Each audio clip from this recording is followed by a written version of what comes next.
மாண்புமிகு பேரவைத் தலைவர் அவர்களே, 100 நாள் தான் ஆச்சு. நாங்கள் எல்லாமே செய்யறதுக்கு ரெடியாக இருக்கிறோம், தயாராக இருக்கோம், செய்ய போகிறோம். நீங்கள் அண்ணன் வந்து பேசினார், இதையெல்லாம் செயல்படுத்தணும்னு.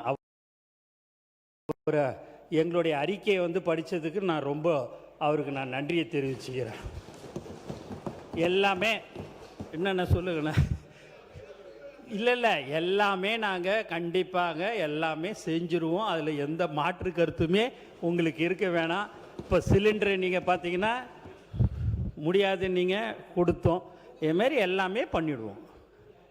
அதனால் அவர் வந்து அது அப்படியே லிஸ்ட்டு படித்தார்ல, இதுன்னு மீண்டும் மீண்டும் அவருக்கு நாங்கள் எங்களுடைய கட்சி சார்பாகவோ எங்கள் அரசு சார்பாக நான் நன்றியை தெரிவிச்சுக்கிறேன்.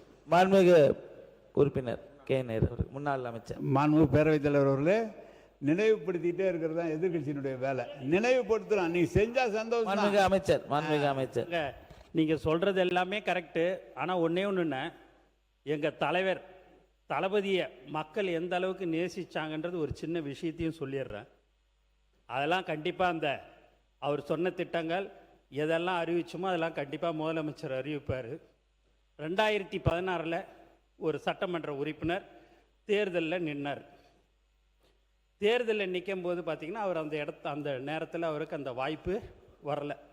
அப்போ அவங்க பொண்ணு ரொம்பவே 2-3 நாளாக சாப்பிடாம கஷ்டப்பட்டு, என்னப்பா இப்படி நம்ம மக்கள் வந்து நமக்கு ஓட்டு போடலையே அப்படின்னு கஷ்டப்பட்டுச்சு. அதே 2026 அவர் திருப்பி தேர்தலில் நின்னார். அவங்க பொண்ணு கல்யாணம் பண்ணி நான் ஹைதராபாத்துக்கு அனுப்பிட்டார். ஹைதராபாத்துக்கு போய் அந்த பொண்ணு தேர்தலுக்கு முன்னால் வந்துருமா எனக்கு ஓட்டு போடுறதுக்குன்னு சொன்னார். வந்துடுறோம்ப்பான்னு சொல்லிச்சு.